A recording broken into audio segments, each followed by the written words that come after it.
You know, when we think about asteroids and comets, our minds usually jump straight to disaster movies.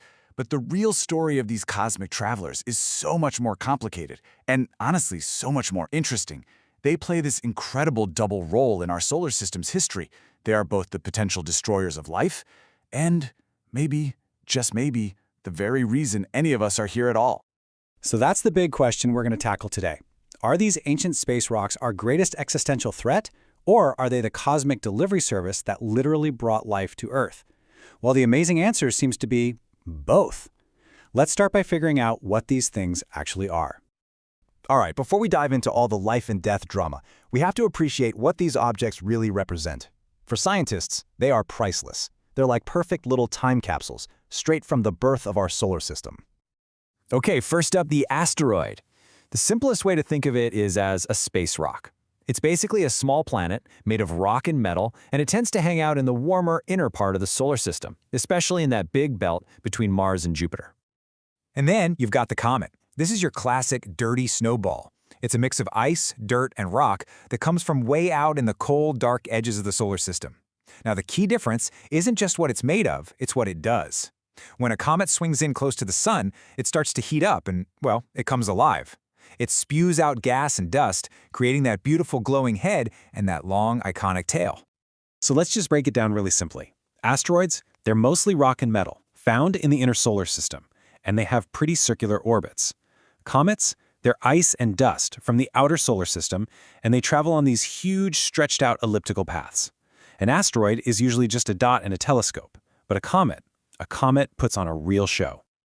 I love this metaphor because it's just so perfect. Imagine the solar system was a giant construction site 4.6 billion years ago when the planets were being built. Well, asteroids and comets, they're the leftover stuff, the cosmic rubble, the spare parts that never got used. And that's why they are so incredibly valuable. You see, a planet like Earth has been constantly changing for billions of years. Volcanoes, plate tectonics, erosion, all of that has completely erased the records of its own birth. But these little guys, they've just been floating out there, mostly unchanged, frozen in time. They are pristine archives that let us do a kind of cosmic archaeology. But these little time capsules, they have a dark side, a really dark side. Their orbits aren't always nice and stable, and when their path crosses ours, they become the ultimate takers of life. We have a name for the ones that get a little too close for comfort, near-Earth objects, or NEOs for short. And then there's a specialist, the ones that are big enough to cause major devastation.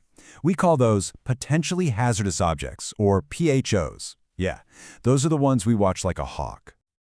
And just to give you an idea of the job ahead of us, right now, we know of over 37,000 of these near-Earth objects. That is a ton of cosmic traffic to keep track of. To really get why we're so vigilant, we just need to look at our own planet's history. About 66 million years ago, an object 10 kilometers, that's about 6 miles across, roughly the size of Mount Everest, came screaming in and slammed right into the Earth. The initial blast was, of course, catastrophic, but that wasn't even the real killer. The true devastation came after. Trillions of tons of pulverized rock and dust were blasted into the atmosphere, wrapping the entire planet in a thick shroud of darkness that lasted for years. It triggered a global impact winter.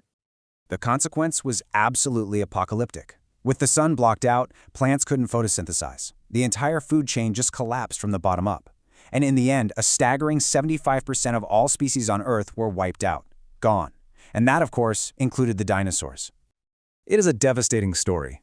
But, and this is the most incredible twist in the whole tale, what if the very same kind of objects that caused this apocalypse are the reason life is here in the first place?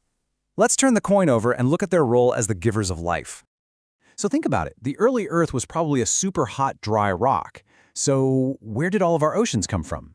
Well, one of the leading theories is that they were delivered from space by a relentless, non-stop bombardment of water-rich asteroids and comets that went on for millions of years.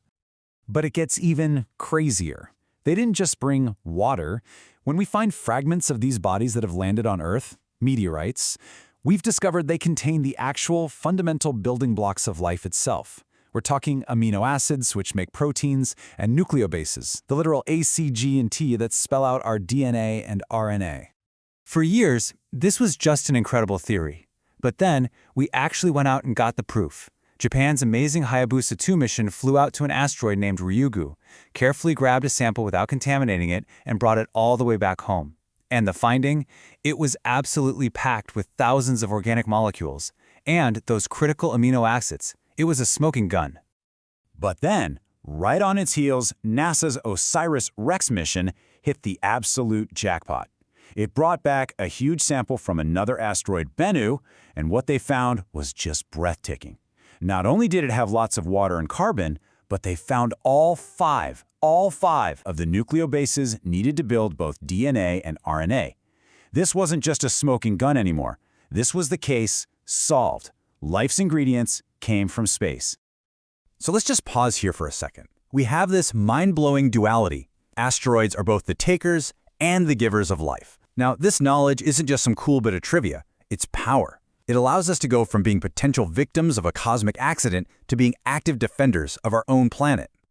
And this is how we're starting to do it. This was the DART mission, humanity's very first planetary defense test. The idea was beautifully simple, really. Could we just nudge an asteroid, change its path, by crashing a spacecraft right into it? The answer was a spectacular, resounding yes. I mean, the mission didn't just work. It blew everyone's expectations right out of the water. Scientists were hoping to change the asteroid's orbit by about 73 seconds. The actual change? A colossal 32 minutes. That's more than 25 times better than they hoped. For the first time ever, we proved that we actually have the technology to defend ourselves. But defending our world is only one side of the coin.